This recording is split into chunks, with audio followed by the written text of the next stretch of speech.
dalam pertemuan tersebut mereka hanya sebagai saksi. Apa iya kita bisa percaya?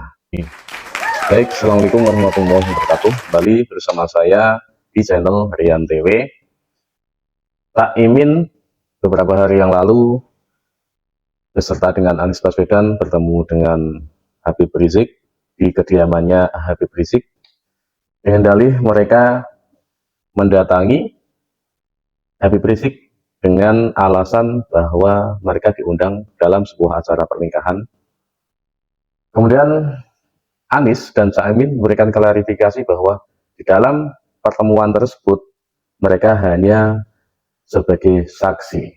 Mereka hanya mendatangi undangan dan bukan membahas masalah perpolitikan. Apa iya ketika seseorang ketemu antar satu orang yang mempunyai masa, kemudian satunya ingin ngebet menjadi seorang pejabat, apa iya kita bisa percaya bahwa mereka tidak melakukan upaya-upaya untuk membentuk sebuah kesepakatan? Kok saya tidak percaya ya?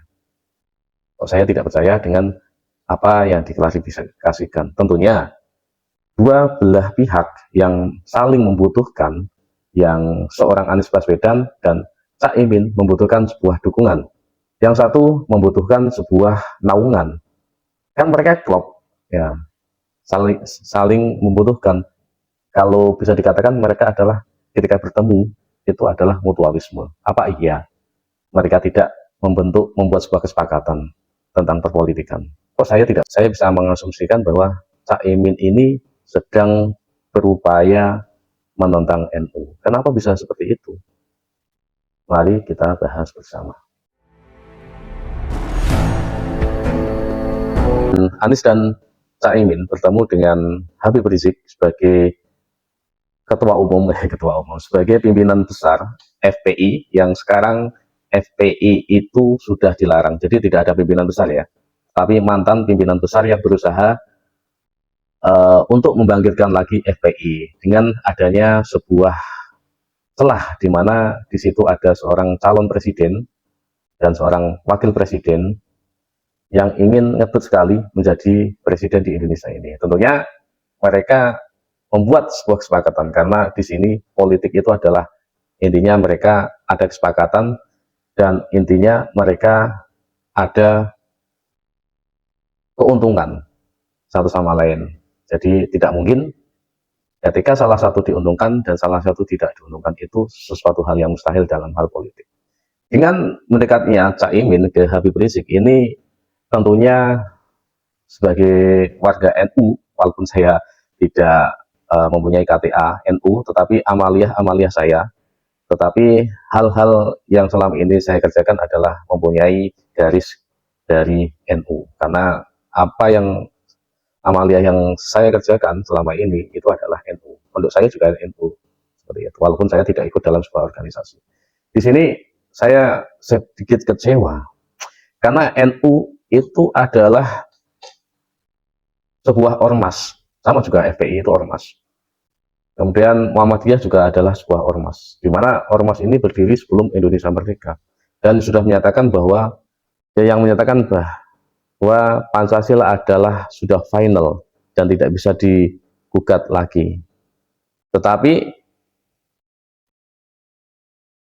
FPI dan HTI temannya, ini HTI, FPI, kemudian III ke sana itu teman-temannya itu ingin mengganti ideologi negara Indonesia, ingin mengganti pemerintahan Indonesia menjadi sebuah pemerintahan yang berlandaskan khilafah. Tentunya ini sudah tidak sesuai ya dengan apa yang sudah disepakati, apa yang dipercayai oleh NU dan Muhammadiyah, dengan apa yang mereka inginkan, bahwa negara ini adalah negara yang berdasarkan Pancasila, bukan mengikuti negara-negara khilafah. Tentunya ketika Cak Imin mendatangi Habib Rizik sebagai pentolan mantan FPI yang tidak setuju dengan demokrasi, tidak setuju atau menolak Pancasila, secara garis besar Cak Imin dan PKB ini sedang melawan NU. Ya, kenapa tidak melawan? Karena NU sendiri menyatakan bahwa Pancasila itu adalah final.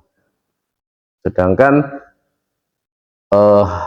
Amin dan Imin, Anies dan Imin ini mendatangi seorang yang tidak percaya, seorang yang menolak Pancasila, yaitu Habib Rizik. Tentunya ini sebuah hal yang sangat mengecewakan, dan ini tidak bisa tidak bisa dikatakan bahwa ini adalah sebuah perwakilan dari NU. Walaupun PKB sendiri menyatakan bahwa mereka ingin menyatukan, ya, Cak Imin ini menyatakan bahwa yang kanan ke kiri, yang kiri ke kanan, semuanya akan kembali ke tengah. Tidak ada Islam-Islam yang ekstrim, Islam-Islam yang garis kanan atau garis kiri, seperti itu. Semuanya ada di tengah. Tentunya sekuat apa? Ini pertanyaannya seperti ini. Sekuat apa PKB dengan mengatakan bahwa seperti ini? Tentunya PKB itu tidak sekuat NU, ya, tidak sekuat NU sebagai organisasi masyarakat yang sudah berdiri sebelum Indonesia merdeka tahun 1920-an, sehingga menyatakan bahwa PKB ingin menggandeng. Tentunya ini tidak bisa dipercaya. Menggandeng dalam arti dalam hal politik, kemudian di belakangnya apakah bisa dipercaya bahwa PKB ini akan merawat baik-baik HTI, FPI ini agar tidak merongrong kemerdekaan Indonesia, agar tidak merongrong Pancasila? Tentunya tidak bisa. FPI, HTI subur setelah era demokrasi ada, yaitu 98 ke atas. Kemudian tumbuh subur lagi di masa pemerintahan SBY yang saat itu memang tidak terlalu diperhatikan mereka, dan cenderung mereka ini dirawat dan tidak ada yang namanya barangan. Baru pada pemerintahan Presiden Jokowi, HTI, FPI ini semuanya berangus. Makanya mereka tidak suka, makanya mereka menyatakan bahwa ini kriminalisasi ulama. Makanya mereka tidak sama sekali mendukung pemerintahan Jokowi, karena ya mereka ini, Jokowi ini bertentangan sekali dengan apa yang mereka lakukan, dan sangat bertentangan sekali dengan apa yang mereka cita-citakan, bahwa Jokowi membawa Pancasila dalam kehidupan bernegara di Indonesia, bukan sebuah bentuk kekhalifahan. Dan ini tentunya sudah tidak bisa dimaafkan lagi kalau seumpamanya PKB, Imin ini menggandeng Habib Rizik, kemudian FPI, HTI nanti kalau mereka memerintah itu bisa menjadi sebuah organisasi yang berdiri lagi dan bisa merongrong Pancasila. Ini tentunya tidak bisa dibenarkan dan tidak bisa dibiarkan, ya, seperti itu. Cukuplah ormas NU dan Muhammadiyah sebagai ormas penegak Pancasila yang mempercayai Pancasila, yang namanya mengatakan bahwa Pancasila itu final untuk negara Indonesia. Tidak sebuah pemerintahan di mana khalifah ditegakkan. Tidak sebuah pemerintahan yang di situ menafikan agama-agama yang lain. Tentunya ini tidak bisa dimaafkan. Seperti itu. Jadi apakah Cak Imin melawan NU? Kalau memang benar-benar nanti ini ada kesepakatan politik secara deal to deal, walaupun ini sudah ada jalan-jalan ke sana, itu tentunya Cak Imin ini tidak bisa dimaafkan. Seperti itu. Terima kasih dari saya. Assalamualaikum warahmatullahi wabarakatuh.